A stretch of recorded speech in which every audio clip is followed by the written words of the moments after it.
waaw jàmbaar nga def. maa ngi sant alhamdulilah. waaw lu waral mbir bi. waaw mbir mi day man pour man damay naan cas social la dafa nekk li nga xam ne. weer bi dafa nekk weer bu sell nekk weer bu dëgg nekk yàlla lépp loo ci def suñu borom moo ciy doon te joxe ñam rek dafa nekk loo xam ne dëgg nekk yàlla boo koy def yokkute la ci yow.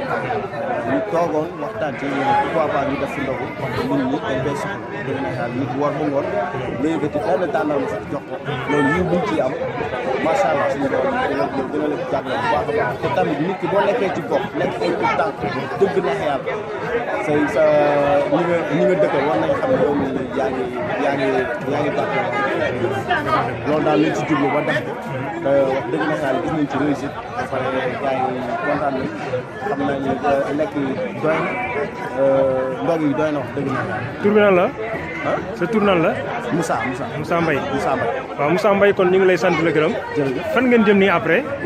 waaw après daal ñu waxtaan bu baax a baax li ñu dëgmal ak li nekk suñu kanam bu soobee yàlla suñu borom bu sottee rek bi ci xam daal am na ñu leen jàppale. waaw am nañ ñu jàppale. waaw am na ñu leen jàppale. yàlla ñu yàlla waralee. te bu boobaa bu àggee foofu noonu bu soobee yàlla suñu borom dina xam bu baax a baax a baax li ñu war ak li ñu dëgmal ak li ñu bëgg ci suñu gox. ok collectif des jeunes de Djiddah Thiaroye Kao. voilà collectif des jeunes de Djiddah Thiaroye Kao. loolu lañ bëgg parce que ñun dañoo bëgg a jàppale suñu gox. ay jeunes lañ nekk ci dëkk kenn dëgg na kenn taxawaalu ñii ñu ngi jàng ñii ñu ngi liggéey. kon ban niveau nga nekk. ban niveau nga nekk yow. man maa ngi troisième année. Donc c'était la télé aussi Djiddah Thiaroye Kao TV. Voilà. C'est une télé en ligne que vous avez la primeur d'ouvrir les premières fenêtres de cette télé là. Merci beaucoup. Ok, merci. Merci. Ok, merci à vous. Après, je m'appelle waaw ok Wilson ça va. Ça va bien. En fait dañoo bëggoon xam rek lan mooy le but de ce projet. Avant tout d'abord ñu ngi leen di nuyu di leen baalu àq di leen ndokkeel si mois de Ramadan bi nga xam ne moom la nekk muy weer boo xam ne comme ni ko ñëpp xamee quoi weeru promotion la lépp loo si def ngëneel la yàlla moo lay fayal boppam si kaw loolu nag yàgg nañ di dox si li nga xam ne social la ak côté éducation maanaam weer bi dafa nekk weer bi spécial ñu ne bon pourquoi pas duñ si profité def benn ndogu boo xam ne ndogu pour tous la si kaw ndogu pour tous boobu noonu dañ koy organiser yóbbu ko si daara yi yenn yi ñu yóbbu ko si jumaa ji le reste ñu jox ko ñi nga xam ne seen loxo jotul seen digg ginnaaw ñu ne nañ ko def voilà nañ ko jox nit ñi bon loolu moo nekkoon bii bi voilà bëggoon lancer wàllu tamit mouvement bi nga xam ne dafa judd lu yàggul dara juddoo si biir gox voilà.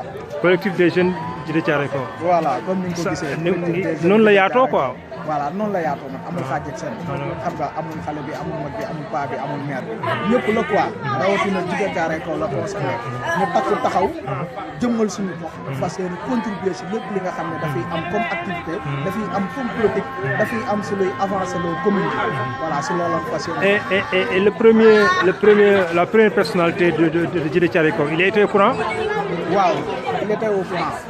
Bon en même temps aussi ñëw na assister journée bi franchement bien vrai que ñàkk na temps parce que ñu ngi dëgg ma liggéey bu sérieux boo xam ne ñu ñëpp teg nañ si suñu bët mais def na le maximum ñu assister accompagner ñu surtout ba ñuy yóbbu don bi si mosquée bi. kan la noonu muy le président Abdou Salam Mbaye waaw ok donc il était là.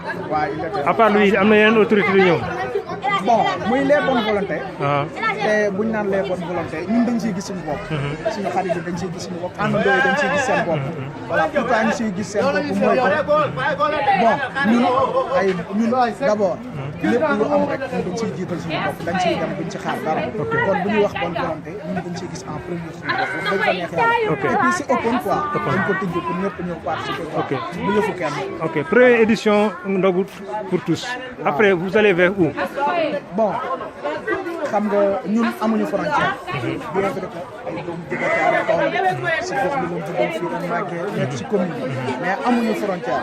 comme dañoo ne sarax bi dañ koy jël yóbbu ko si daara yi yóbbu ko si mosquée yi noonu lañ ko bëgg a décentraliser parce que am na yeneen commune yoo xam ne ñoom gën nañ ko yeyoo gën nañ ko soxla kon bëgg nañ yeneen émission yii di ñëw incha allah rabbi ñu jàllale ko dugal ko biir Yëmbal biir Buun biir Malika biir Géejawaay donte nag ba xaw ma bay si sa wewu tànk quoi voilà fii lañ dëkk moo tax ñu commencé fii quoi mais bëgg nañ mu am tànk bu law ba faw daal ok voilà ok merci Wilson jërëjëf yow ban poste ngay occupé si waaw actuellement bureau bi samp guñ ko c'est provisoire samp guñ ko ok ok c'est bon loolu bi ma yàgg premier ok si leader yi nga bokk c'est bon en fait c'était la télé Djiddah Thiaroye Kao TV c'est une nouvelle télé en ligne donc vous êtes presque la première matière bu ñu jot filmé wala la deuxième suma ndogu c'est le deuxième ndogu après le ndogu de Darou c'est le ndogu de collectif des jeunes de Djiddah Thiaroye Kao donc merci ca kaw ca kanam merci beaucoup inchallah liggéey bi am na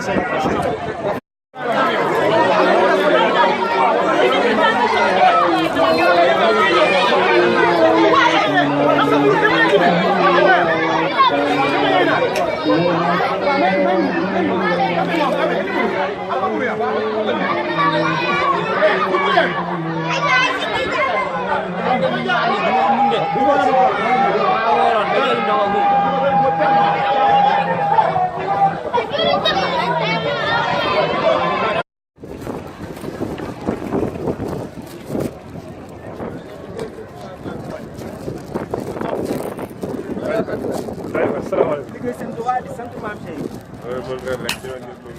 ñu mën ren yàlla nañu mën lu ko ëpp déwén ci daraje maam Cheikh Ibrahima Fall ak bu ñu yaakaar kafe gaa ngi teew